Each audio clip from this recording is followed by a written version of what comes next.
तो आज के वीडियो लेक्चर में हम लोग एक नए कॉन्सेप्ट, एक नए टॉपिक के बारे में डिस्कशन करने जा रहे हैं, जो कि हर एक प्रोग्रामिंग लैंग्वेज के लिए मोस्ट इम्पॉर्टेंट टॉपिक होता है।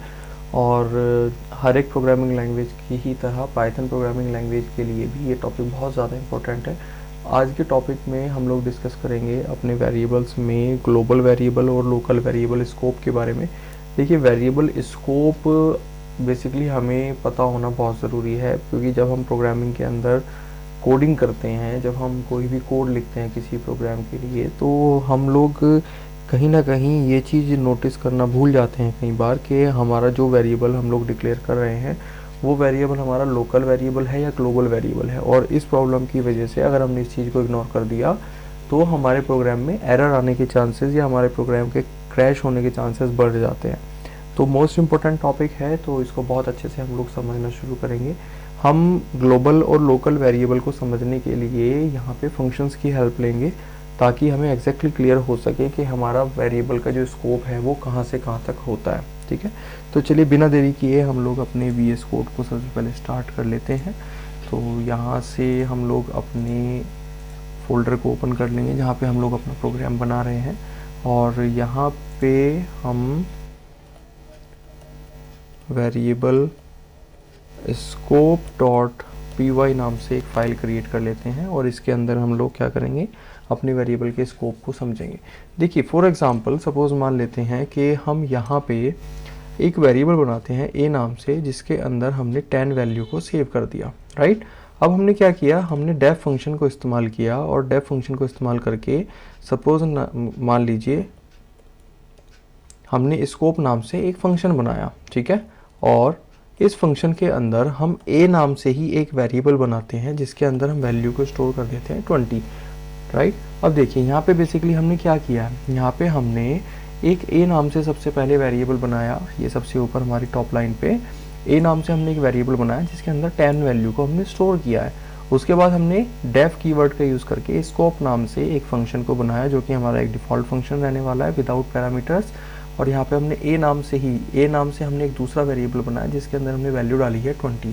अब हम लोग क्या करते हैं, हम लोग यहाँ पे प्रिंट फंक्शन का इस्तेमाल करके a को प्रिंट करा देते हैं। राइट, तो यहाँ पे हमारे माइंड में एक क्वेश्चन आना चाहिए कि सर a को जब हम लोग प्रिंट करा रहे हैं तो हमारा आउटपुट स्क्रीन पे क्या प्रिंट होना चाहिए, क्या हमारा यहाँ पे 10 प्रिंट होना चाहिए या यहाँ पे हमारा 20 प्रिंट होना चाहिए। राइट, यही चीज़ हमारी कंफर्म करती है हमारे वेरिएबल के स्कोप को। अब हम लोग यहाँ पे क्या करते हैं, हम लोग यहाँ पे प्रिंट कर देते हैं किसको, a को।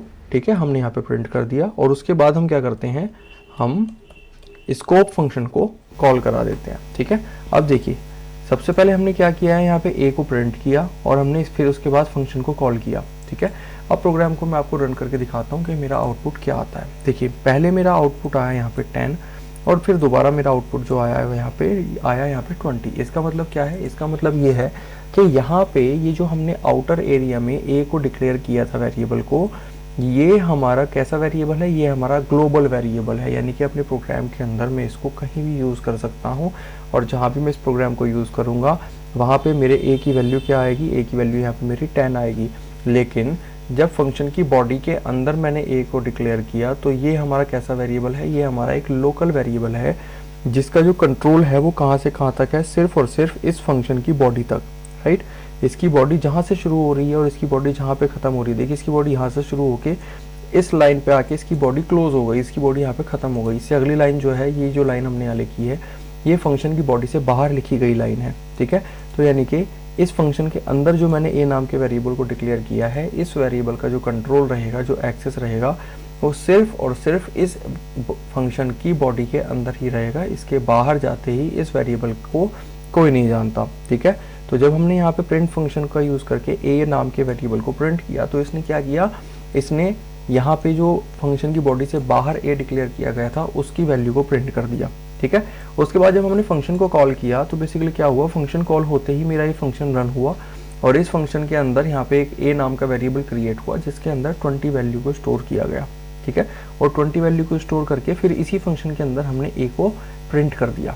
ठीक है, तो इस तरह से क्या हुआ, हमारा ये लोकल जो वेरिएबल है a नाम से, ये हमारा प्रिंट होके इस लाइन की वजह से आउटपुट स्क्रीन पे 20 यहाँ पे इसने हमें शो कर दिया।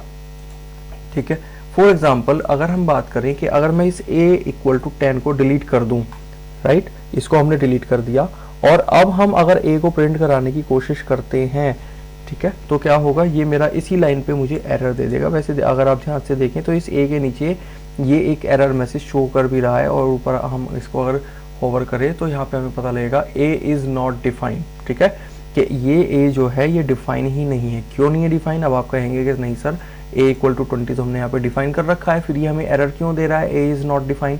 ये बेसिकली एरर इसलिए दे रहा है क्योंकि इस a जो वेरिएबल हमने यहाँ पे फंक्शन की बॉडी के अंदर बनाया, इसका स्कोप इस फंक्शन से बाहर है भी नहीं। अगर हम इसको रन भी करते हैं तो देखिए यहाँ पे मुझे इसने एरर दे दिया। क्या एरर दिया? a इज नॉट डिफाइंड, इसने मुझे एरर दे दिया, ठीक है, और मेरा कंट्रोल यहीं पे आके अटक गया, इससे आगे इसने फंक्शन को कॉल किया ही नहीं। आई बात समझ में?